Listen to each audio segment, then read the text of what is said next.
우주 만물을 능력으로 말씀으로 창조하시고 또 우리 인간만 하나님의 형상 가진 영적인 존재로 지으셔서 하나님을 예배하다 주님과 영원히 천국에서 살 수 있는 신분과 권세와 특권을 주신 것 참으로 감사를 드립니다. 지난 53년 동안 참사랑교회와 성도들을 인도하여 주셔서 이제 언약의 대열에 서서 많은 사람이 오만 가지 고통 속에서 사탄에게 속아 살고 있는데 오직 복음으로 그들을 돕고 살리고 세계에 복음할 수 있는 언약과 미션을 주신 것 참으로 감사를 드립니다. 주님이 오시는 그날까지 우리 사랑하는 모든 성도들이 하나님이 우리에게 주신 신분과 하나님의 자녀의 그 신분과 권세를 가지고 현장에서 빛과 소금의 역할을 감당하며 완전 복음을 향하여 나아가는 우리 교회와 모든 성도와 특별히 후대될 수 있도록 역사하여 주옵소서. 오늘도 말씀을 통해서 사랑하는 모든 성도들에게 주시는 하나님의 그 리마를 발견하게 하시고 우리에게 주신 천명과 미션을 발견하는 은혜의 시간이 될 수 있도록 역사하여 주옵소서. 그리스도의 신 예수님의 이름으로 감사하며 기도드리옵나이다.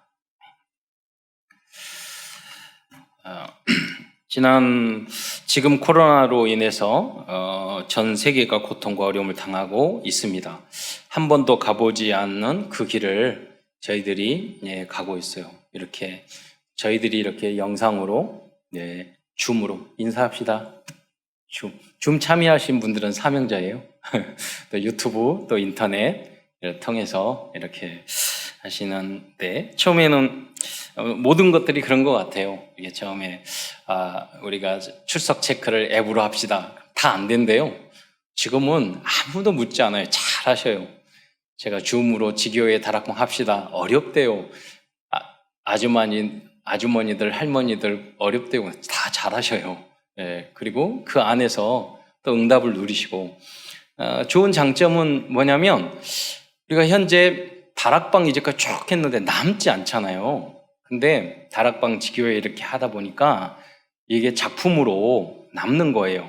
그래서 앞으로는 이렇게 다락방하고 지교회 하면서 여러분이 앞으로 50년, 100년을 생각하면서 그걸 하나를 모델을 만들고 작품을 만들고 그랬으면 좋겠어요. 그래서 그런 복음 편지 이런 것도 다락방. 또 복음 편지가 어려워요. 그러니까 여러분이 제3자가 보더라도 사실은 어깨너머로 보는 게 직접 다락방 받는 것보다 이렇게 하는 걸 보면 더 은혜 받을 수 있거든요. 부담도 덜 되고. 그래서 그런 생각을 가지고 전도용으로 하겠다면 좋겠고, 여러분 편하게, 어떤 분은 창피하다 막 이러는데 여러분 제3자가 볼 때는요 여러분의 비밀스럽고 창피하고 잘못하고 이런 거 훨씬 재밌어요. 잘하는 것보다. 그러니까 훨씬 여러분 막 잘나고 예쁜 사람 많아요. 여러분 못나고 막 부시시하고 그런 모습이 재밌어요. 훨씬. 그러니까 여러분 복음을 위해서 우리가 십자가에 못 박히면 돼요.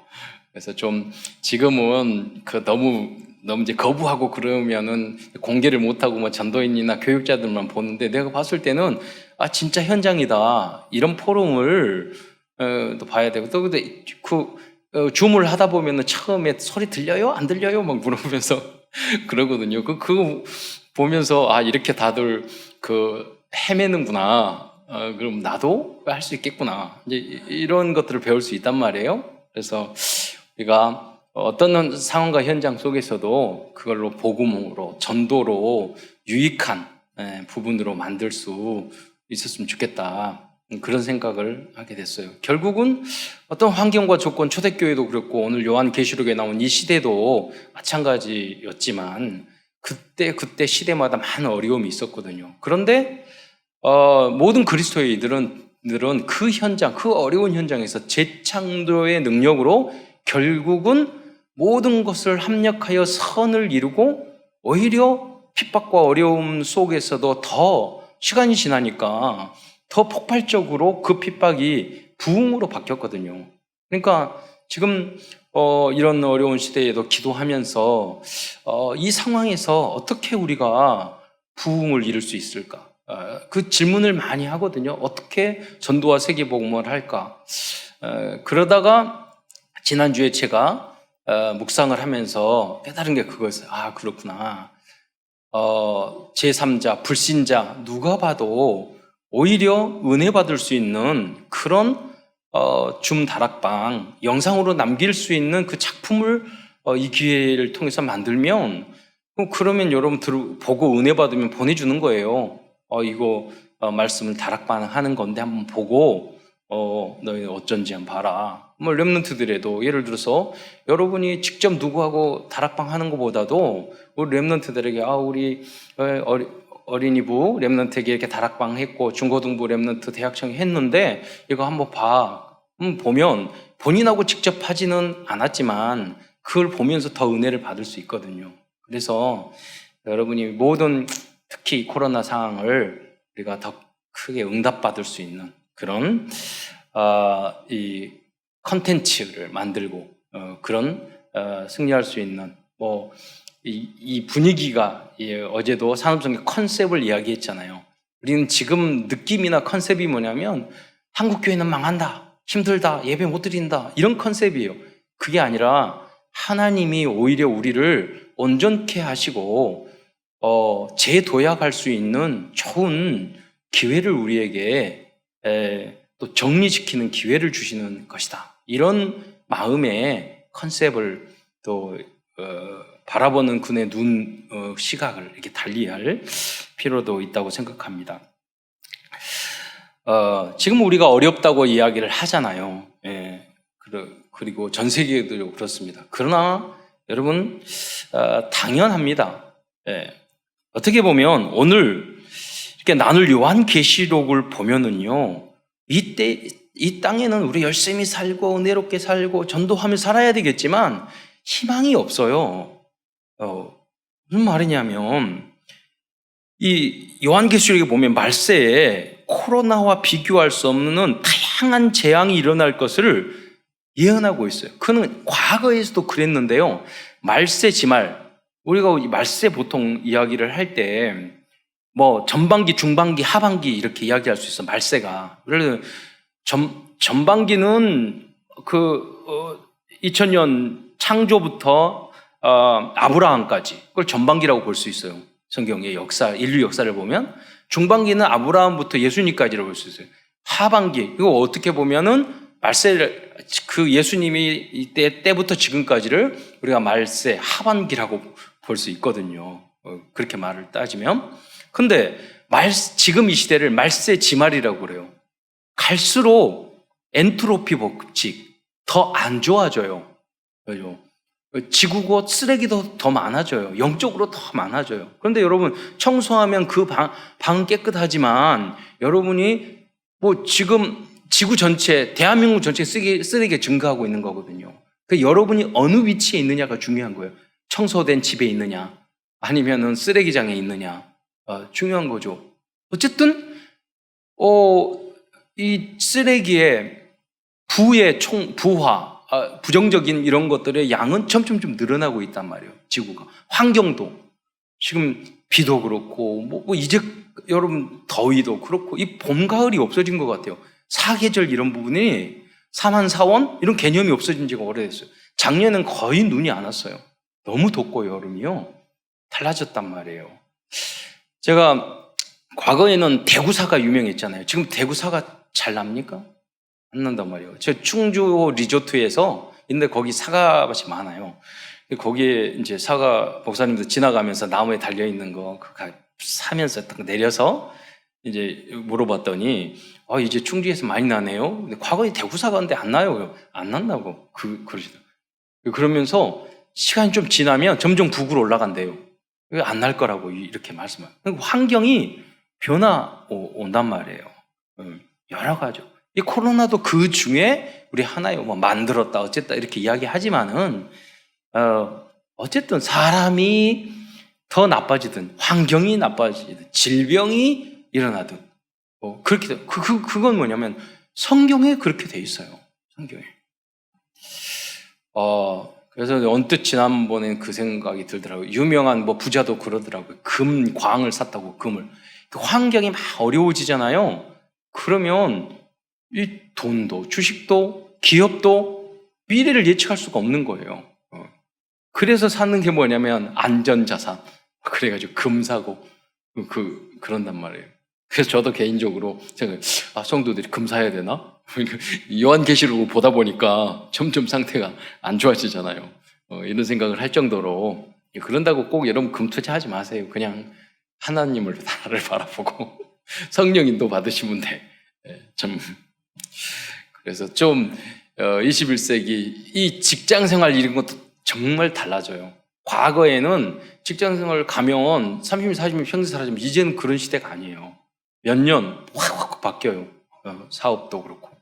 그래서 월급쟁이 이렇게 생각하시면 안 되는 시대가 와 있어요. 그래서 기도하면서 정말 금융을 투자하는 전문인들이 모여서 우리 성도들의 미래에 그런 제대로 된 컨설팅, 우리 교회 안에서 하다고 그러면 안 되니까, 그러다가 또 안 되면은 교회 나가고 뭐 사이 안 좋아지니까 우리 교단 안에서 금융 전문인 불러다가 컨설팅해서, 그러면 뭐 교회에서 삐질 일은 없잖아요. 서로 얼굴 붉힌 일은 없잖아요.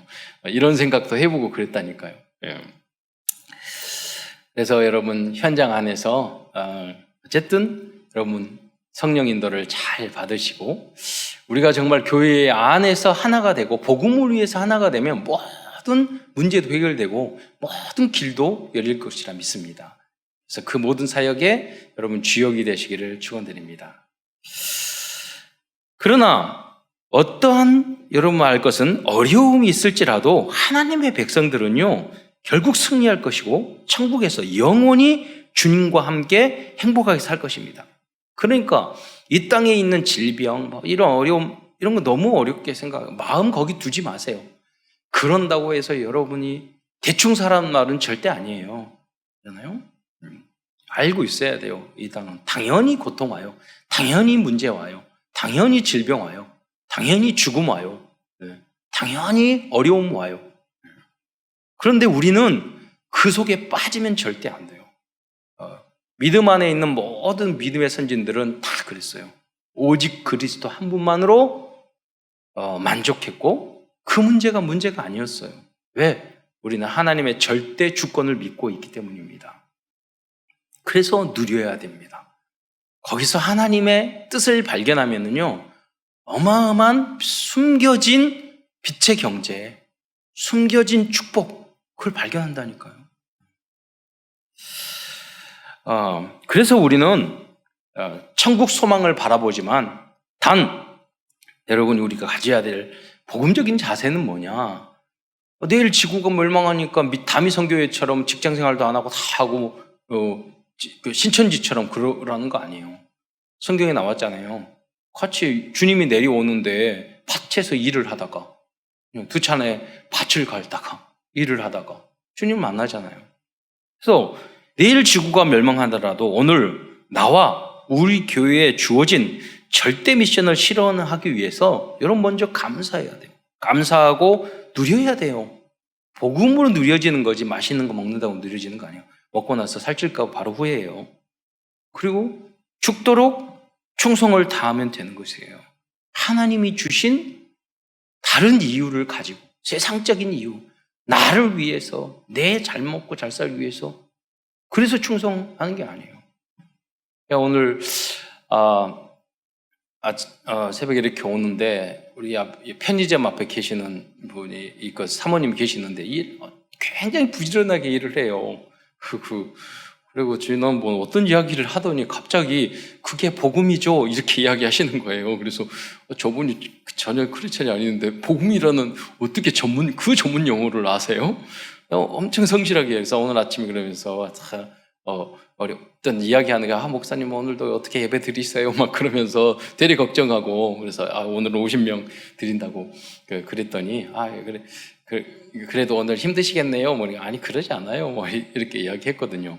그런데 여기서 하루 종일 일하시고 저녁까지 그래도 돈을 이렇게 벌리는 맛으로 일하시니까 열심히 재밌으시겠네요. 그랬더니 그분이 오히려 목사가 치면서 아니요, 저 돈 때문에 돈 안 벌려요. 돈 때문에 하는 게 아니라 일이 좋아서 해요.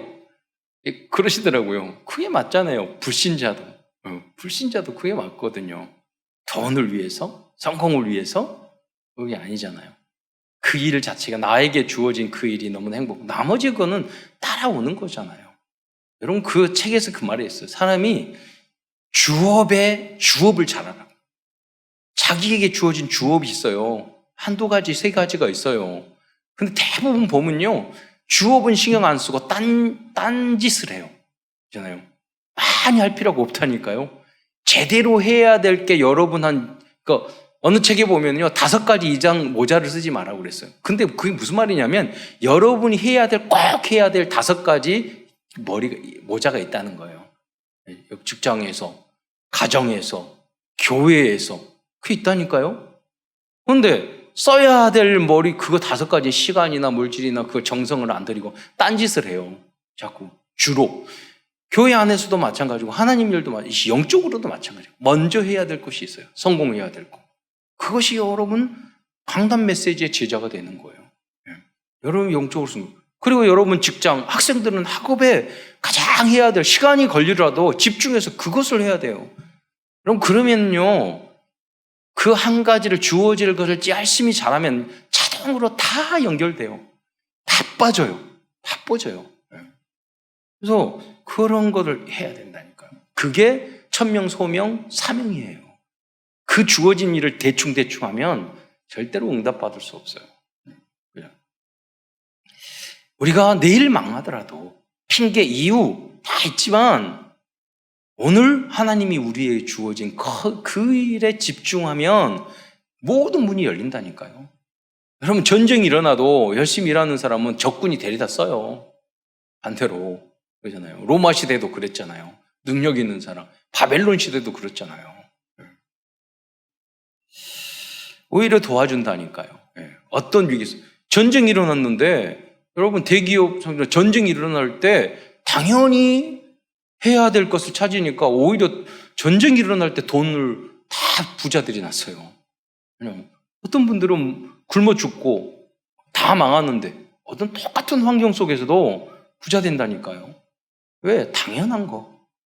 우리는 어떻게 하느냐? 그렇죠. 세상 사람 같이 요령 피우고 정보 얻고 그래서는 안 돼요. 우리 그리스도인들은요. 먼저 영적 서밋이 돼야 돼요. 예배의 순간 하나님을 바라봐야 돼요. 그리고 나에게 주어진 그 작은 일에 집중하고 최선을 다 노예 일이라도 작은 돌 던지는 일이라도 하다 보면은요. 하나님이 함께 하심을 불신자들이 보게 하고 모든 분들이 열려요. 그것이 7 렘넌트 로마서 16장 제자들이 알았던 내 능력이 없어도 돼요. 하나님 능력 없으면 능력 있는 사람 붙여주면 돼요. 자본이 없으면 자본 있는 사람 붙여준다니까요. 그런데 영적 상태가 하나님 앞에 예배에 성공하지 못하고 말씀 붙잡지 못하면 있는 것도 다 잃어버려요. 그렇잖아요. 문제 간이 부정적이고 안 된다, 힘들다, 어렵다 이렇게 하면 안 돼요. 그럴수록 주님 앞에 기도하면서 그럴 때 기회가 많다니까요. 오히려 어려울 때 미국 주식은 다 올라갔어요. 이게 반대잖아요, 이상하게. 그래서 부자들은 보는 눈이 달라요. 그러니까 미국의 항공 주식을 사더라고, 이렇게. 우리 아들도요, 미국에서 공부하니까 생활이 있어. 주식이 생활화 돼 있어. 항공 주식을 사는데 왜 사냐고 그랬더니 이게 항공 주식이 많이 떨어졌는데 이거는 국가 사업이니까 절대로 국가에서 안 논다고 투자하고 나중에 회복되자마자 다 올라간대.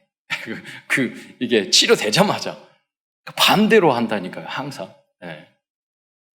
그래서 여러분, 그러면 그 애널리스트들한테 정보 듣고 그러란 말 아니에요. 하나님이요, 여러분, 내 영혼을 잘 되고 작은 일에 충성하면 하나님이 정보도 만남도 다 주신다는 거예요. 그게 요한계시록 시대에 말세의 지말 이 시대에 우리들이 잘못 선택을 하지 않고 하나님의 나라에 갈 수 있는 준비와 이 땅의 어느 환경 속에서도 하나님의 나라 새 예루살렘을 만들 수 있는 비밀인 줄 믿으시기 바랍니다. 이 언약을 우리는 전달해야 되는 것입니다. 그래서 요한계시록의 이 목적은 무엇이냐? 어떤 세상의 실패, 유혹, 어려움, 사탄의 역사, 이단, 거짓, 재앙, 전쟁, 전쟁 기근이 나와도 결국은 우리는 승리한다 이거예요. 결국 우리 신랑 되신 예수와 함께 예루살렘에서 영원히 살 것을 승리가 보장됐다니까요. 그러니까 여러분 어떤 어려움에도 좌절하지 말라. 개인의 문제, 가정의 문제, 자녀의 문제, 사업의 문제 그런 걱정하지 마라. 하나님의 계획이 있다. 하나님을 믿어라. 그걸 이야기해요. 그러면서 여러분 요한계시록은요. 하나님의 열왕기상 전적 1장부터 21절을 바로 보려면 그리스도 하나님의 나라 성령 충만의 관점으로 보면 돼요. 결국은 그리스도 어떤 문제가 있어도 그리스도 안에 있으면 승리할 것이고 할 거예요. 그러니까 어떤 환경 속에서도 우리는 하나님의 나라를 누리며 살다가 하나님의 나라에 가는 거예요. 여러 가지 어려움과 고통과 사단의 역사와 전쟁과 기근이 있어도 성령 충만할 때 우리는 성령인도 받고 승리할 수 있는 거예요. 그걸 이야기하는 거예요. 또 선지자, 제사장, 왕을 말하는 거예요. 선지를 뭐니까 자꾸 지람을 해. 그러면 안 된다. 그러니까 요한계시록을 읽는 방법을 우리가 쭉 이야기할 건데요. 그 흐름이 무엇이냐? 그 선지, 제사장, 왕의 눈으로 보면 돼요. 막 꾸지람을 해요. 요한계시록 2장, 3장에 보면 아시아의 7교회가 나와요. 근데 그 7교회에게 뭐라고 하냐면 칭찬을 듣는, 꾸지람만 듣는 교회. 또 칭찬도 듣고 꾸지람도 듣는 교회. 또 칭찬만 듣는 교회. 이렇게 있단 말이에요. 그게 무슨 말입니까? 그 교회가 여러분 개인 한 사람이란 말이에요. 너희들은 꾸지람만 듣는 그런 성도가 되지 말고 칭찬만 듣는 그 성도가 되도록 계속해서 도전하라 이 말이에요. 구원 받았으니 구원 받았다고 대충 살지 말고 주님이 오신 그날 어떤 문제 어려움 속에도 완전 복음 완전 믿음으로 완전 감사로 살아가면서 그래 인정받으라. 그래서 하나님의 나라에서 주님 앞에 당당히 설 수 있도록 살아가라. 그러니까 그 꾸지람을 하는 거예요. 선지자, 제사장. 그러면서 어려움과 고통을 당할 때 위로하고 해주잖아요. 용서해주고. 그게 제사장이에요. 왕. 결국 우리가 왕 되신 예수님을 만나고 우리가 왕 노릇할 것이라고 말하고 있어요. 그게 전체의 흐름이에요. 그리고 우리가 그리스도의 왕 되신 주님의 힘을 입어서 우리가 하나님의 자녀 될 때 사단의 머리, 사탄, 용, 귀신의 세력을, 짐승의 세력, 그 음료의 세력을 무너뜨릴 수 있는 거예요. 그러니까 그 왕권이 있어야 되는 거예요. 그래서 여러분 요한계시록을 다 이상하게 잘못되게 막 해석하는데 볼 수 있는 흐름을 먼저 쭉 보고 여러분이 기회 있을 때 이 요한계시록을 보기 바랍니다.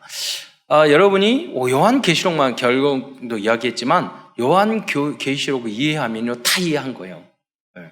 왜 그러느냐? 모든 이단들이 요한계시록을 가지고 특별히 신천지들이 다 꼬셔요. 그러니까 우리 교회가 모든 성도들이 요한계시록이 편해지고 쉬워졌다. 그러면요 영적 서밋에 쓴 거예요. 그래서 이제까지 하나님 완전 복음으로 우리를 인도해 주셨지만은 앞으로 100년을 향해서 우리는 요한계시록을 이해할 수 있도록 하나님의 나라, 그리스도, 하나님의 나라, 성령의 역사, 어떤 환경 속에서 흔들리지 않는 성령 충만함을 증거하는 여러분 그 교회가 되고 여러분이 그 일에 주역이 되기를 축원드립니다. 그럼 요한계시록을 이해하는 흐름이 뭡니까? 요한계시록을 이해하려면 몇 가지 흐름이 있는데 여러분 먼저 알아야 돼요. 요한계시록은 미리 보기, 미리 갖기, 미리 누리, 미리 정보, 미리 성취의 모든 응답과 축복이 담겨있는 최고의 영적인 컨셉과 콘텐츠입니다. 여러분 지금은 반지의 제왕이라든가 뭐 여러 가지 그런 판타지적인 만화나 이렇게 많이 나오잖아요. 영화도. 과거에는요 그런 것이 안 나왔다니까요. 벌써 있는 그대로잖아요. 근데요 이 요한계시록 보면은 모든 게 그런 거예요. 판타지적인 거예요. 상징적인 거예요. 그러니까 몇천 년을 앞당겨서 미리 이 시대를 본 거예요. 그러니까 이 아이디어를 가지고 여러분 우리 우리 렘넌트들이 청년들이 또 요새도 뭐 아줌마들도 게임 열심히 하더라고. 보니까 그건 보세요. 이해가 되는지 보세요. 저게 무슨 이게 탱크인지 뭔지 이해가 안 된다니까요. 완전 세상에 없는 그런 생물들이 많이 나와요. 그러니까 뭐냐면 요한계시록은 이미 수천 년 전에 그런 그림을 가지고 있었던 거예요. 그러니까 미리 본 거죠. 재창조의 역사죠. 그리고 요한계시록은 그래서 이 상징적인 컨셉으로 기록된 내용이기 때문에 이해하기 어렵습니다. 하지만 오늘 설명해 주는 몇 가지 흐름으로 요한계시록을 읽으면 이해하는 데 도움이 될 것입니다. 왜냐? 이건 반드시 이해를 해야 돼요. 여러분, 신천지가 사도행전 전혀 공부 안 한대요. 신기하죠. 근데 요한계시록, 왜냐하면 칼빈이 요한계시록 주석을 안 했어요. 그 시대에는 지금 봤을 때 꼬리에 불이 나와가지고 터져가지고 온 바다 3분의 1을 쓴 쑥으로 만든다는 거. 지금 보면 방사능 원자폭탄 떨어지면은 바다의 3분의 1 줄 수가 이렇게 쉽게 생각할 수 있거든요. 이게 미사일로 로켓이네? 이렇게 우리가 생각할 수 있지만 그때 시대의 요한은요 보면 이해가 안 되는 거예요. 여러분 휙 날아가는데 안 되잖아요. 우리는 어렵지 않아요. 그런 부분이 장면이 많아요. 그래서 구약으로 해석해야 할 부분이 있고 오늘날 이 시대에 여러분 다니엘이 말할 때는 사람이 빨리 왕래하리라. 비행기 타고 날아가면 우리는 그냥 빨리 말고. 그런데 다니엘이 만약에 뭐가 샥 날개 달린 무엇이 쇳덩어리가 샥 날아가면 그게 이해가 되겠어요? 그러니까 상징적인 것으로 볼 수밖에 없어요. 그래서 성경을 통해서 우리가 이해해야 될 부분이 있고 오늘 이 시대에 만들어진 걸 통해서 이게 그거 비슷한 거네? 라고 그거네? 이게 탱크네? 이게 미사일이네? 이게 방사능이네? 원자폭탄이네? 이렇게 이해할 수 있는 부분도 있다는 거예요. 그러니까 칼빈 시대에는 미사일이 없었기 때문에 500년 전에는 몰라요. 이해가 안 돼요. 그러니까 해석할 수가 없어. 해석해도 그건 100% 틀려요. 그렇잖아요. 지금은 어린 꼬마들도 다 안다니까요. 그래서 보는 관점이 여러 가지가 있지만은 그러나 그렇기 때문에 우리가 이 상징성에 대해서 우리가 잘 알아야 된다는 거예요. 그래서 요한계시를 이해를 하면 첫째로 상징들을 성경적으로 이해해야 되고 오늘날 우리 이 시대에 맞게끔 우리가 알 수 있는 부분까지만 이해하면 돼요. 루터가 그 말을 했어요. 갈 수 있는 성경이 가는 데까지 가고 거기 멈춘 데서 멈춘다고 그러잖아요. 너무 무리하게 해석을 하면 안 돼요. 그래서 여러분 요한계시록 말씀을 목회자가 있는 것이고 요한계시록은요 교회에게 주는 거지만은 반드시 신구약이라든가 그 시대의 흐름을 정확히 알고 있는 그런 사명자, 목회자가 해석해 주지 않으면 이해가 어려운 구조로 되어 있어요. 그게 무슨 말이냐? 반드시 다락방이 필요하다는 거예요. 반드시 지교회가 필요하다는 거. 미리 훈련받고 미리 신구약 성경을 복음적으로 꿰뚫는 그 인턴십을 할 수 있는 사람이 필요하다는 거예요. 그걸 요한계시록을 때 우리가 알아야 될 그 부분이. 그러니까 여러분이 신천지들이 말하기를 내가 선교사다 막 거짓말 다 해가지고 어제도 우리 랩런트가 그러더라고요. 친구 중에서 신천지에 빠진 애 친구가 있는데 신천지를 만나가지고 어떻게 구원받냐고 전혀 모르던데 요한계시록을 보면 전혀 답을 못 없는데 어떻게 구원받니? 구원의 확신 전혀 없대. 복음 전혀 모르면서 열심히 한다는 거예요. 왜? 14만 산처럼 지옥 안 가려고. 이 땅에서 영원히 안 산다고. 그 답은 없다는 거예요. 그래서 이렇게 정확하게 복음을 우리 랩런트가 이해하는 게 얼마나 중요한지 몰라요. 자, 그래서 여러분이 꼭 교회에서 배우고 궁금한 부분은 교육자들에게 이렇게 물어봐서 여러분 이해를 해야 된다는 거예요. 자의적으로 어디 다른 데 가서 여러분 해석하면 안 된다는 거예요. 그래서 첫째 숫자에 담겨진 상징 안에서 첫 번째 상징이 있다는 거 알아야 돼요. 그게 무슨 말이냐면 여러분 성경은요 숫자에 대해서 명확한 의미를 항상 가지고 있어요. 12는 뭐예요? 12지파, 12제자 선택이에요. 구원한 하나님 백성을 말하는 거예요. 상징을 하고 있어요. 그러니까 요한계시록 24장로 여러분 장로는 선택받은 하나님의 백성 구신구약을 통해서 통틀어서 24장로가 하나님 앞에 경배하고 그리고 어린 양에게 경배하고 멸류관을 바치고 이게 뭐냐면 신구약의 모든 성도를 대표하는 거예요. 그런 걸 상징하는 거죠. 숫자는 성경적으로 해석을 해야만 되는 거예요. 그리고 3은 하나님의 숫자, 7을 완전 숫자, 10과 7은 완전 숫자예요. 이건 뭐냐면 3과 7과 10은 완전함, 강함을 상징해요. 특히 3과 7은 하나님을 표현하고도 하지만 이 3, 7을 사탄도 똑같이 따라해요.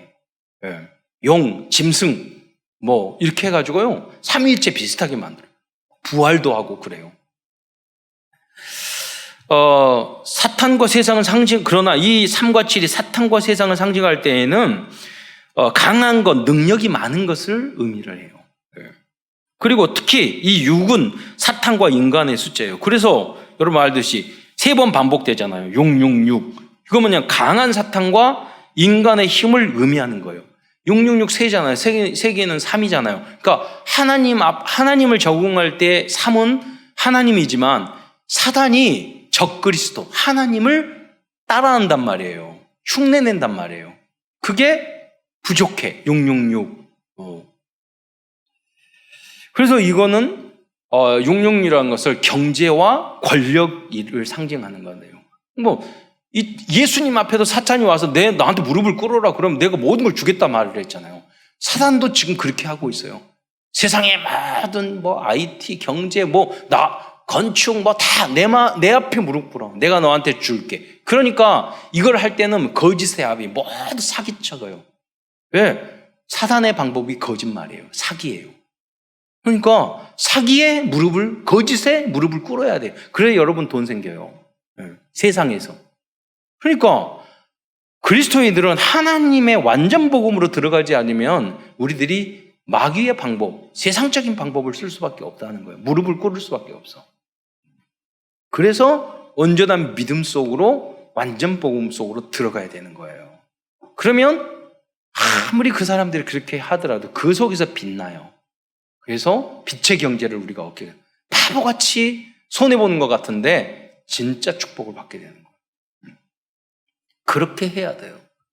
이게 믿어지지 않잖아요. 왜? 믿음이 작으니까. 응답을 못 받았으니까. 여러분 정말 하나님 앞에 영적으로 집중해가지고 망사 형통한 것을 여러분 체험한 분들은 맞다고 할 거예요. 그런데 한 번도 체험하지 못한 분들은 그렇게 해가지고 세상에서 그렇게 돼? 이렇게 생각하거든요. 그것이 아직 복음은 받았지만 완전 복음, 성령은 받았지만 충만하지 못했다는 뜻이에요. 사각형은요, 사각형은 성막, 성전, 천국을 상징해요. 저는 이게 휴대폰도 그러고 여기 화면도 보니까 줌도 보니까 다 사각형이야. 여러분 성전도 건물도요 사각형으로 짓잖아요. 그러면은 가장 활용도가 높아요. 그죠? 구약의 성막, 성전 모두 다 사각형이에요. 새 예루살렘에도 정사각형이에요. 가장 활용도가 높아요. 휴대폰도 사각형이에요. 그러니까 천국이라고 계속 거기에 빠져요. 좀 비슷한 가짜 천국. 그래서 특히 요한계시록에 나오는 14만 4천 명의 숫자는 이스라엘의 12지파와 12,000을 곱한 숫자입니다. 이것은 선택받은 하나님의 백성을 상징하고 있어요. 이러한 상징성을 모르고 숫자를 곧이곧대로 선택받은 사람의 수로 믿으면 여호와 증인, 신천지 모든 이단들이 14만 4천 가지고 걸고 넘었고 사기쳐가지고 협박해가지고 자기 숫자를 끌어모았어요. 이단들이 어쩜 그렇게 똑같은지. 이단인 사람이 모두 100만 탔어요. 요한계시록 계속 100만 나가잖아요. 그 잠실에서 이만희도 100만 타고 나타났어요. 그 전에 많은 이단들이 100마 타고 사진 찍은 거 많아요. 따라하는 거죠. 속이는 거죠. 또 두 번째로 이러한 계시록에 나온 상징은 대부분 구약 성경에서 나오는 내용이에요. 그래서 성경을 잘 알아야 돼요. 그러면 쉽게 해석이 됩니다. 거의 90% 이상의 요한계시록에 나오는 내용이 구약에 다 나오는 내용들이에요. 새 예루살렘의 모습도 오늘 본문으로 읽겠지만 에스겔서 48장이 그대로 나오고 있어요. 이것은 이 새 예루살렘 모습이 에스겔 48장에 나오지만 그 요한계시록 21장에도 하늘에 내려온 새 예루살렘 모형이 그대로 나오고 있거든요. 이건 무엇입니까? 구원받은 12지파, 즉 하나님의 백성을 상징하고 있어요. 사각형에 3개의 문들이 다 있었죠. 지파, 이름이 다 12지파예요. 그건 뭐냐면 구원받은 이스라엘 민족이 광야에서 성막을 지었을 때 세 지파, 그리고 십자가 모양으로 12지파가 광야에서 그 하나님 말씀 중심으로 십자가 중심으로 이동을 했어요. 그게 뭐냐면 하나님의 나라, 이 천국은 바로 십자가 그리스도를 통해서 하나님 말씀을 통해서 갈 수 있다는 것을 상징을 하고 있는 거란 말이에요. 또 그 외에 다양한 상징적인 표현들은 성경 안에서 성경을 통해서 성경 안에서 해석을 할 때 요한계시록은 최고의 영적인 하나님의 컨셉이라는 것을 우리는 알게 되는 것입니다. 예를 들자면 짐승이라는 표현이 나오는데 내 얼굴을 가진 짐승이 에스겔서 1장 4절에도 나오고 에스겔 10장 14절에 나와요. 사자, 한 면은 소, 독수리 이런 거 나오거든요. 구약시대에 그대로 나오는 그런 스랍, 천사라고 이야기해요. 이사야서 6장에도 나옵니다. 근데 그 똑같은 내용이 요한계시록에도 나오는데 그걸 천사라고 상징을 하고 있어요. 그 하나하나는 다 의미가 있어요. 시간이 없어서 다 설명드릴 수 없는데 다 있어요. 다 어렵지 않아요. 그런 분. 그래서 여러분 요한계시록을 읽거나 성경 전체도 마찬가지지만 여러분이 그냥 쭉 읽으면서 은혜되고 이해되는 부분만 여러분 이해하시면 돼요. 그 이해되는 거. 이해 안 되는 것 가지고 왜 그 천사가 얼굴이 사자였을까, 소였을까, 뭐였을까 이렇게 생각할 필요 없다니까요. 그랬는가 보다. 그거는 모르니까 나중에 덮어놓고 그럼 나중에 되면 굉장히 은혜롭게 이해가 돼요. 그리고 여러분 그걸 찾아보시면 돼요. 요새는 너무 좋아요. 목회자하고 여러분하고 성도들하고 과거에는 교육이나 책이나 이런 게 있었는데 별 필요 없다니까요. 인터넷에 다 나와요. 시간을 얼마나 전문적으로 투자하느냐 안 하느냐 그 차이밖에 없어요. 여러분 다 있어요. 여러분. 마음만 갖고 시간만 관심만 가지면 다 할 수 있어요. 여러분 방향을 알려주는 것이죠. 두 번째는 계시록을 해석하는 방법입니다. 계시록은요 시대마다 그리고 특히 말세에 이 세상에서 일어날 고통, 재앙, 그런 재앙을 인류 역사상 또 그리고 특히 말세지말에 일어날 많은 재앙을 요한계시록은 말하고 있어요. 그것을 7인, 7나팔, 7재앙으로 쟁반이 쏟아진다. 보통 재앙이 쏟아진다 그러잖아요. 그걸 상징적으로 표현하고 있어요. 그 이유는 뭐냐면 재앙의 종류가 이렇게 3가지 상징을 하는 것 많다는 거예요. 다양하다는 거예요. 또 보면은 반복돼요. 똑같은 재앙들이요. 또 반복된다는 시대마다 반복된다는 것을 말을 해주는 거예요. 그리고 그 재앙이 시작될 또 때가 있다는 거예요. 인을 띨 때, 나팔을 불 때, 쏟아질 때 여러분도 있다니까요. 여러분 인생에 보면은 행복을 갈 때 있잖아요. 재앙이 올 때가 있어요. 그때 하나님이 보니까 그 인을 모두 누가 띄냐? 하나님이 띄게 하고요. 어린 양이 띄워지고요. 천사가 띄고 나팔 불고 부어요. 그러니까 하나님의 여러분이 우리 앞에 있는 재앙이나 어려움이나 이런 것이 왜 이걸 재앙을 주셨을까? 성경을 보면 다 하나님의 허락하에 주어진 거예요. 하나님 절대 주권 속에. 그러면 이때 이걸 주신 이유가 무엇일까? 그러면서 말을 해요. 회개하라. 이야기한단 말이에요.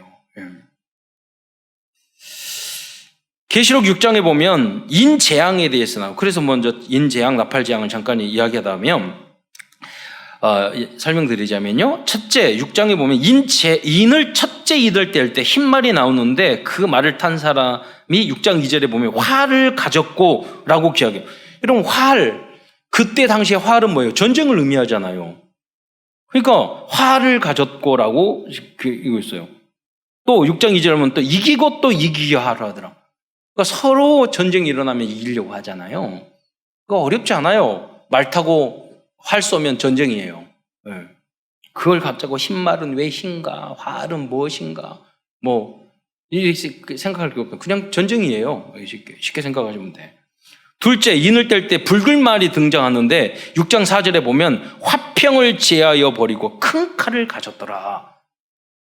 기록되어 있어요. 이건 과장법이 상징적, 은유적인 거잖아요. 이것은 뭐냐면 화평을 제하고 큰 칼을 가졌더라. 활은 그냥 개인적으로 작은 전쟁이잖아요. 큰 칼은 화평을 제하고 이건 뭐냐면 큰 전쟁을 의미하는 거예요. 시대마다 이런 전쟁이 있었다니까요. 로마 시대, 바벨론 시대, 작은 전쟁도 있어요. 큰 시대도. 지금도 무역 전쟁이 일어나고 있어요. 지금도 전쟁하는 나라 많아요. 작은 전쟁, 큰 전쟁하는 지역이 많아요. 지금도. 그러니까 요한계시록을 해석할 때 세대주의처럼 너무 시작부터 끝까지 시대적으로만 쭉 해석할 필요도 있지만은 꼭 그렇게만 해석하면 안 돼요. 지금 일어나고 있고 500년 전에도 있었고 1000년, 2000년 전에도 세례 요한, 사도 요한 시대에도 그런 게 있었어요. 이 땅에 살아가는 동안에 작은 전쟁, 큰 전쟁이 있다는 거예요. 여러분, 그 큰 전쟁이죠. 지금 무슨 관계에 있어요? 여러분에게는 가정의 전쟁이 지금 중요하다니까요. 가정의 전쟁이 있어요. 국가 간에 계속해서 전쟁이 일어날 수밖에 없어요. 그래서 완전 복음이 되어 있지 않으면은 여러분 활에 맞게 되고 상처를 입게 되고 이거 잘못 맞으면 치명적이에요. 큰 상처를 받아요. 교회 안에서 화살 퍽퍽퍽 쏘는 사람이 있어요. 가정 안에서 말 함부로 하면서 상처를 팍팍 주는 사람이 있어요. 그런다니까요. 여러분 맞으면 중상이에요. 그래서 우리는 전신갑주를 입어야 돼요. 말로 활 쏘니까 상처로 활 쏘니까 그러잖아요. 재앙이. 자 다른 나라에서 1차 대전이 일어나고 큰 전쟁이 일어나고 무슨 관계에서 미사일을 쏘아요. 여러분 중요한 건 여러분 가정 안에 지금 화를 쏘고 있는 사람들이 있고 여러분이 쏘고 있다는 게 중요한 거잖아요.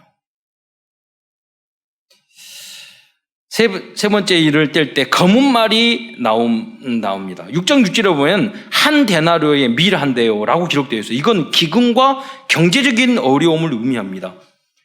100년 전에도 경제적인 어려움이고 지금도 굶어 죽는 사람 많이 있어요.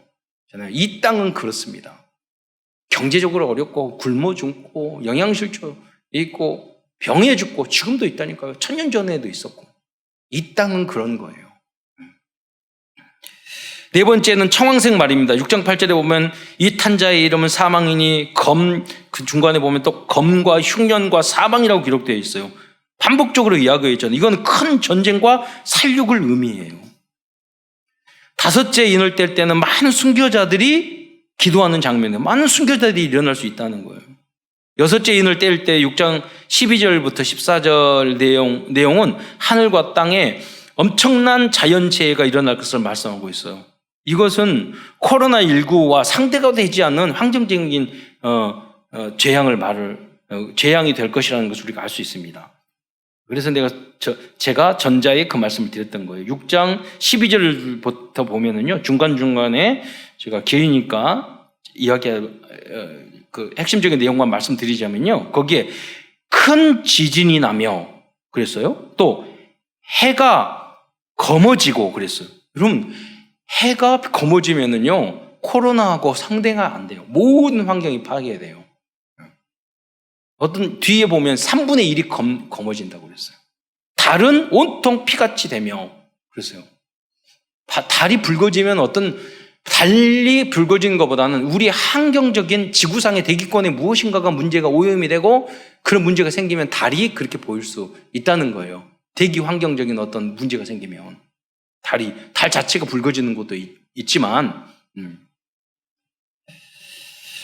또 6장 13절을 보면 하늘의 별들이 땅에 떨어지면 무화과 나무 떨어진다고 그랬어요. 열매 떨어지시 떨어진다고 그랬어요.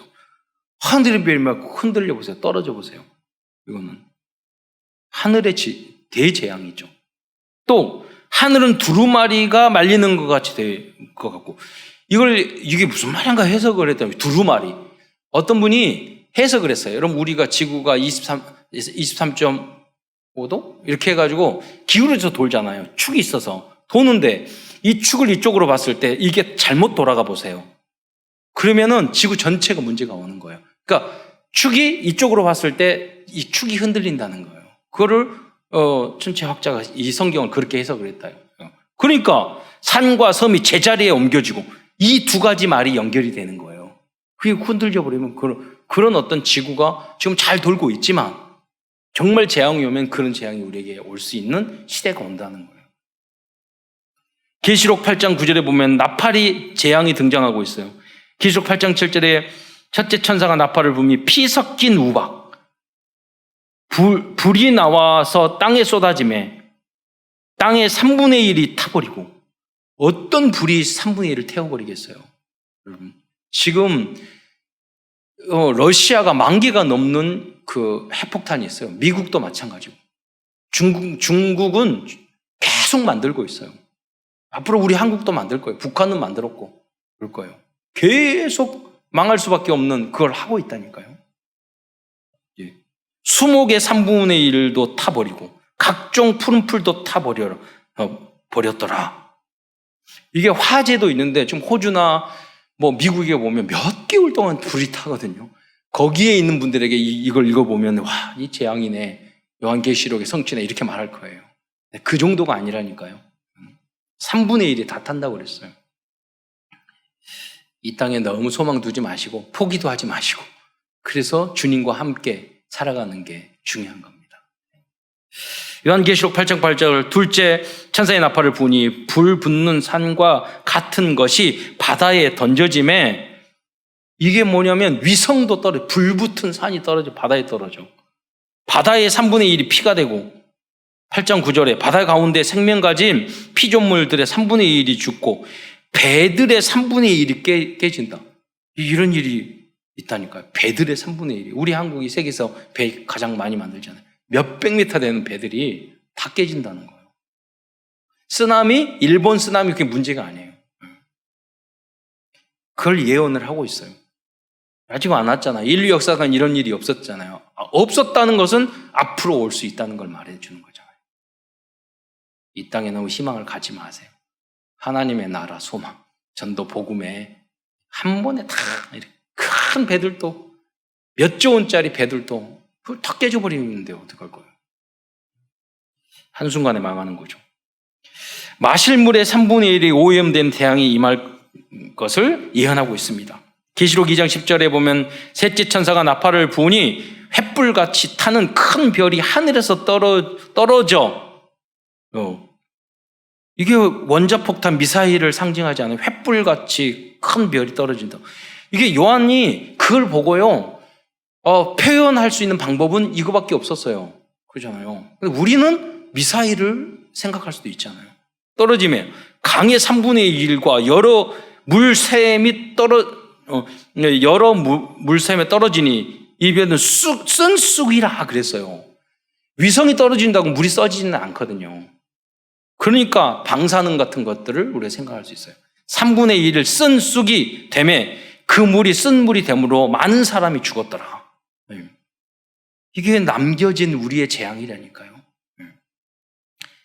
넷째 나팔에는 6장 12절에 보니까 해, 달, 별의 3분의 1이 어두워지며 다섯째 나팔에는 황충의 재앙이 있고 여섯 번째 나팔에는 지구의 3분의 1이 죽게 되는 재앙이 일어난다고 또 기록하고 있어요. 반복적으로 3분의 1을 이야기한단 말이에요. 그런데 우리가 알아야 될 게 이거예요.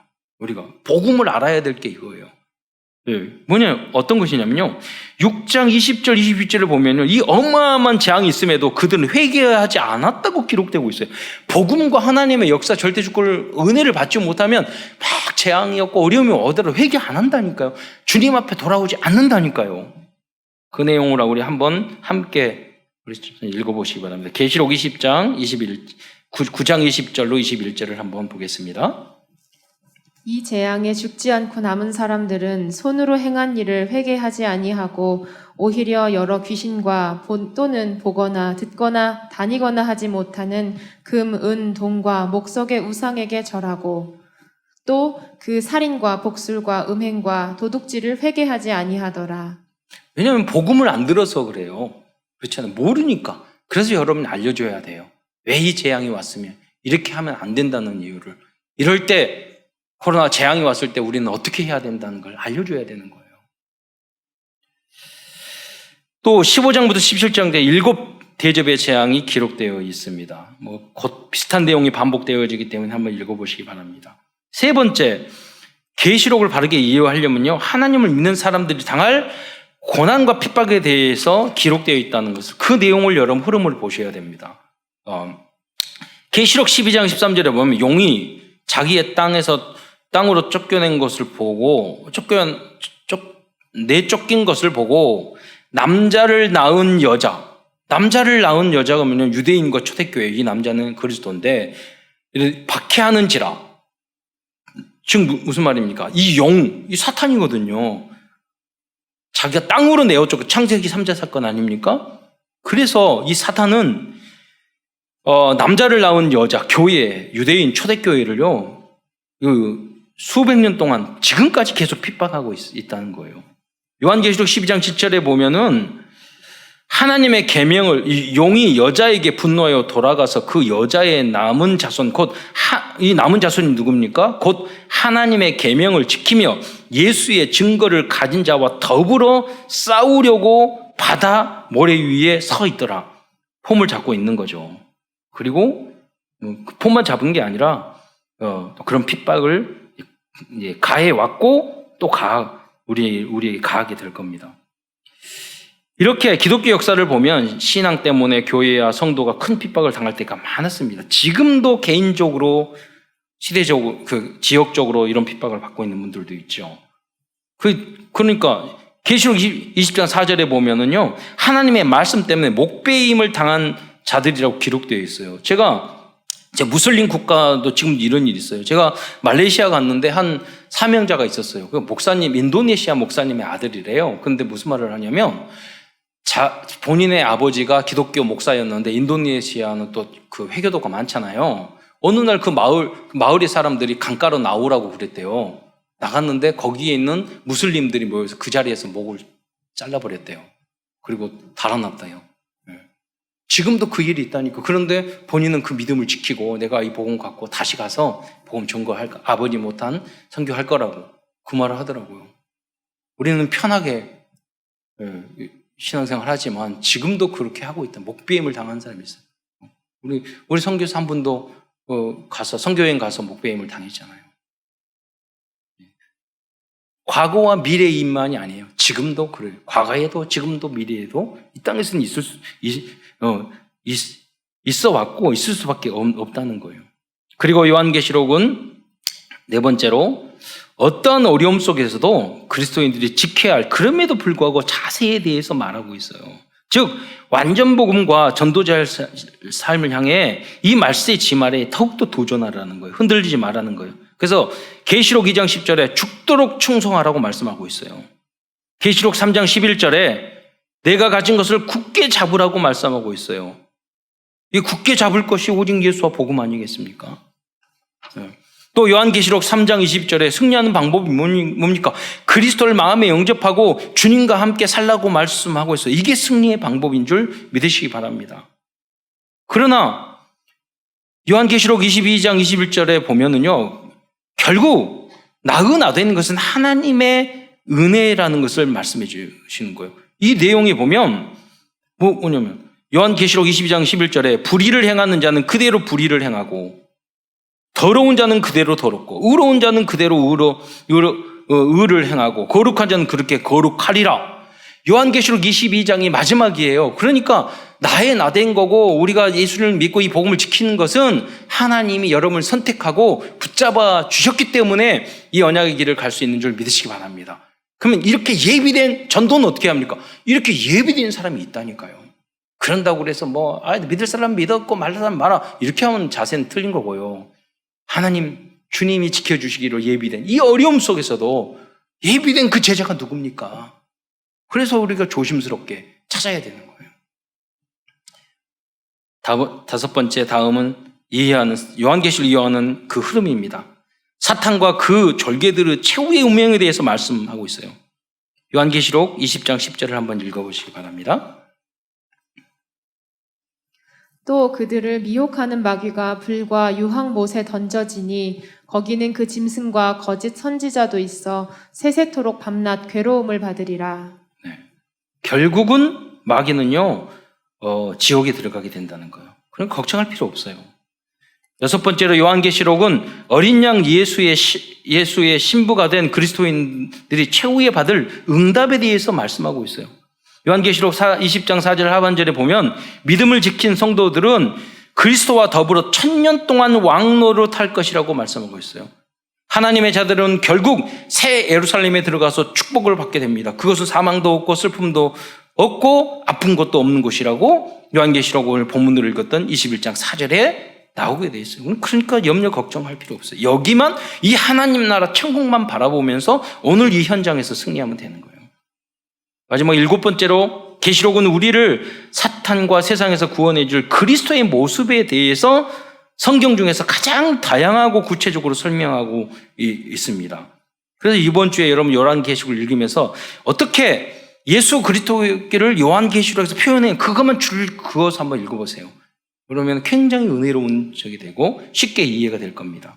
자, 그 예를 들자면 요한계시록 1장 13절 14절에 보면은 촛대 사이에 인자 같은 이가 이 촛대 사이에는 촛대는 교회를 상징하는 교회를 지키시는 그리스도, 함께 하시는 그리스도, 인자 같은 이가 또 사람이신 그리스도, 발에 끌린 옷을 입고 제사장인 그리스도, 가슴에 금띠를 띠고 왕이신 그리스도를 상징하고 있어요. 그 또 1장 14절에 보면 그의 머리와 털에 희기가 흰 양털 같고 눈 같으면 이 흰 것은 지혜를 말하잖아요. 참 지혜를 이신 그리스도를 말해요.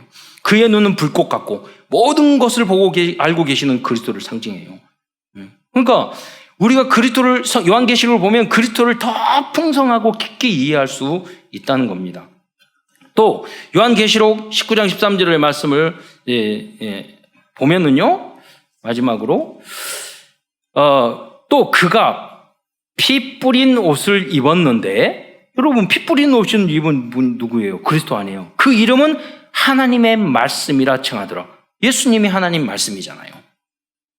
이 그리스도는 우리의 구주시며 영원히 참된 행복과 사랑을 주실 우리들의 참된 신랑인 줄 믿으시기 바랍니다. 큰 두 번째로 53년 동안 인도해 주신 것을 감사하면서 하나님께서 우리 교단과 우리 교회와 개인에게 주시는 100년을 향한 절대 목표와 절대 미션을 생각해 보기로 하겠습니다. 첫째, 우리 교단에게 주신 미션입니다. 138의 미션입니다. 그리스도, 하나님 나라, 성령 충만과 땅끝, 이것은 우리들의 시작이며 끝입니다. 그리고 여러분이 오직 그리스도 되어지신다면 이 모든 것은 따라올 것입니다. 두 번째, 62입니다. 이것은 모든 성도들을 완전 복음의 제자로 만드는 언약의 여정입니다. 세 번째로 237의 미션입니다. 이것은 우리 교단을 향한 하나님의 절대 계획입니다. 1천만 제자의 미션입니다. 이거는 우리 교단을 향한 절대 목표입니다. 다음은 우리 교회에 주신 100년을 향한 미션을 생각해 보겠습니다. 첫째, 오직 예수, 오직 복음, 오직 하나님께 영광을 돌리는 교회가 되도록 우리 함께 기도해야 되겠습니다. 두 번째, 성경적인 전도운동의 모델을 만드는 교회가 되어야 하겠습니다. 세 번째, 복음적 복지를 통해서 어려움에 처한 현장을 돕고 치유해야 하겠습니다. 네 번째, 복음적인 서밋 교육을 통해서 4차 산업혁명 시대를 미리 보는 렘넌트 교육을 해야 하겠습니다. 무엇보다도 이거 다 중요하지만 무엇보다도 오직 복음으로 행복한 우리 교회와 성도들이 되어야 하겠습니다. 개인에게 주신 다음은 미션입니다. 첫째, 모든 성도들은 하나님 주신 나의 것, 나의 현장을 발견해야 합니다. 그리고 후대들에게 가능한 빠르게 이것을 찾아줘야 하고 개인화시켜 줘야 합니다. 두 번째, 전 성도는 날마다 구원의 길과 복음 메시지를 깊이 묵상하면서 삶에 적용해 보시기 바랍니다. 왜? 모든 사람은 지금 여러분의 불신자 상태가 계속 오고 있기 때문이에요. 그래서 날마다 여러분 복음 묵상하지 않으면 또 여러분 불신앙하고 지게 됩니다. 세 번째, 모든 성도들은 날마다 그래서 사모늘과 서밋함을 가져야 합니다. 이때 요한계시록에 나오는 세상의 어려움과 사탄과 짐승과 음녀를 이길 수 있습니다. 네 번째, 완전 복음 안에서 완전 사랑에 도전하는 성도들과 렘넌트들이 되어야 하겠습니다. 다섯 번째, 예배에 성공하고 강단 메시지의 제휴자가 되어야 하겠습니다. 이것이 12가지 문제를 해결할 수 있는 최고의 방법입니다. 다음은 후대들에게 언약을 정확히 전달해야겠습니다. 그 방법은 먼저 부모님들과 선생님들이 오직 복음으로 행복하고 복음을 누리는 사람이 되면 됩니다. 그리고 이 렘넌트들을 그렇게 해서 정치, 경제, 문화 등 모든 문제를 복음으로 살릴 전도 제자로 키워야 되겠습니다. 또한 4차 산업혁명 시대에도 3단체를 능가하고 그들을 복음으로 살릴 3기업을 위한 팀을 짜고 구체적으로 우리가 인턴십을 해 주어야 되겠습니다. 이 모든 사역의 주역으로 쓰임받는 참사랑교회 성도들과 후대들이 되시기를 축원드리겠습니다. 결론입니다. 오늘도 하나님께서 우리에게 주신 100년을 향한 CVD의 배를 생각해 보면서 말씀을 가름하고자 합니다. 커버넌트 언약입니다. 우리의 언약은 마라나타입니다. 하나님께서 어떠한 어려움 속에서도 우리와 함께 하시고 우리를 새 예루살렘 천국까지 인도해 주실 것입니다. 이게 우리의 언약이에요. 그래서 우리는 마라나타였어요. 이 마라나타는 여러분 그 초대교회 성도들의 인사였어요. 그 전에 유대인들은 샬롬 샬롬 평화 이야기하겠어요. 평화도 없으면서.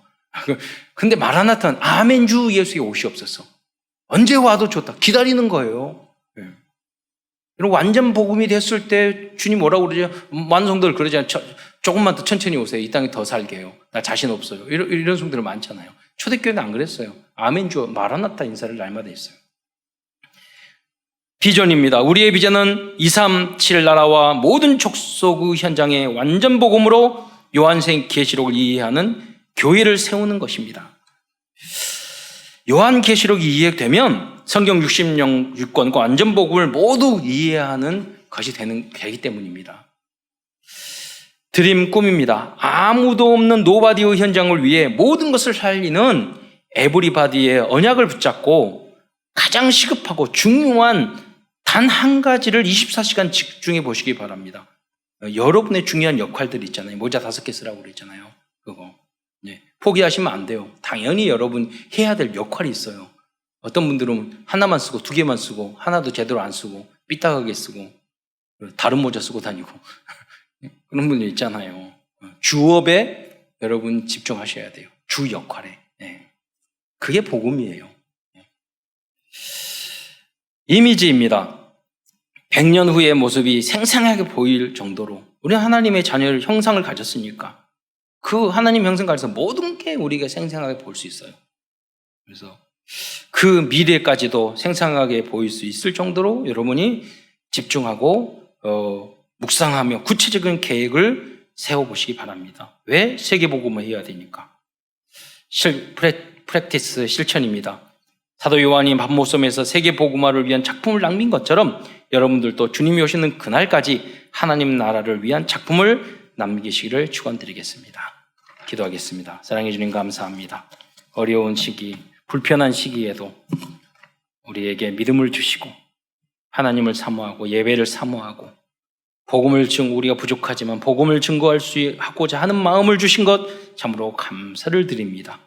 하나님, 주님께서 우리를 영세전에 선택하셨사오니 승리하는 그날까지 주께서 우리를 붙잡아 주시고 우리가 모든 현장에서 빛과 소금의 역할을 감당하며 그리스도의 제자로 쓰임받을 수 있도록 주께서 은혜 내려 주옵소서.